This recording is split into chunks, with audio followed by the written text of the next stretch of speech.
it was long past time for me to come to grips with the other elephant in the living room, the profit motive.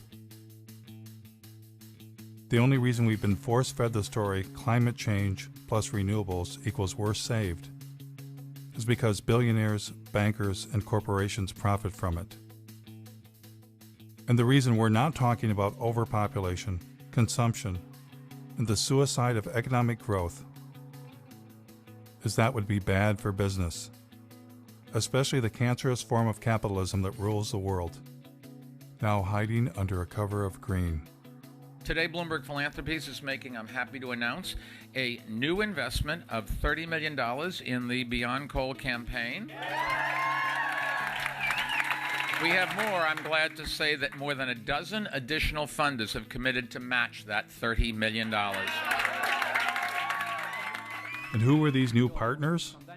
One of them was Jeremy Grantham, billionaire, world's leading timber investment advisor. They were not investing in trees to turn them into nature preserves, which might answer another riddle. Why is this name redacted on the Sierra Club's tax return? Would they be embarrassed to take $3 million from a man who made his living selling the forests of the world? Bloomberg bringing a timber investment billionaire to the party was no coincidence. Bloomberg sponsored a UN climate session to discuss ramping up biomass and biofuels around the world. Billionaires were in love with the idea of turning what was left of nature into green profits. Remember when Al Gore had gotten Richard Branson to invest billions into saving the planet? Richard Branson, founder of Virgin Atlantic, powered a Boeing 747 from London to Amsterdam on a coconut oil mixture to highlight the potential of this amazing oil as a clean energy biofuel. Branson had actually invested in biofuels. He was attempting to replace the jet fuel damaging the planet with biofuels that required the consumption of the living planet. And it was game on for the airline industry. Dozens of researchers from all over the Northwest gathered in Missoula the past 2 days to explore the idea of converting the region's massive reserves of wood into jet fuel, especially with the demand for aircraft fuel expected to grow by 1 billion gallons in the Northwest alone. United Airlines will buy a $30 million stake in biofuel company Fulcrum Bioenergy. The airline used 3.9 billion gallons of fuel last year.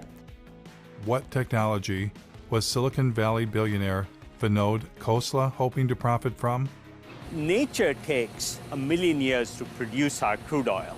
Kior can produce it in seconds. The company took over this old paper mill where logs are picked up by a giant claw, dropped into a shredder, and pulverized into wood chips. Clean gasoline. Green gasoline. There must be a downside. There is no downside. The bank that crashed the economy, ruined millions of lives, and has their tentacles on the levers of power.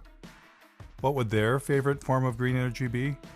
One of the very interesting markets that we deal with is Brazil. It's unlike any other market in that today, alternative energy isn't really alternative energy. It's so much a part of the fabric of the society.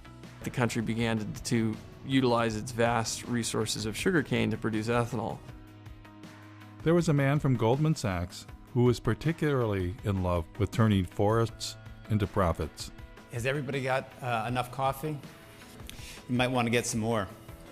Meet David Blood, former CEO of asset management for Goldman Sachs.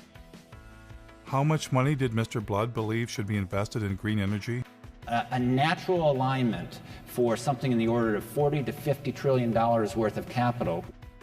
$40 to $50 trillion. And who was going to help the man from Goldman Sachs? Help him raise that astronomical amount of money? A gentleman some of you may recognize and know, Bill McKibben.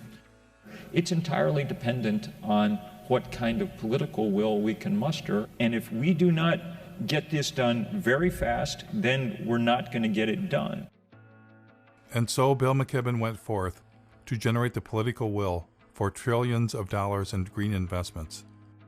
Our next guest has been called our nation's leading environmentalist. And you are, in some sense, the grand poobah of the environmental movement. My guest tonight is on a global crusade. On a global crusade for what? commit to divesting from fossil fuels, we can't justify investing our money in companies that are basically running Genesis backward. So when you divest from fossil fuels and invest in green funds, what are you investing in? I took a deep dive into Securities and Exchange Commission filings to find out. For instance, in the Green Century funds, recommended by 350.org and Bill McKibben, I found less than 1% solar and wind, and 99% things like mining,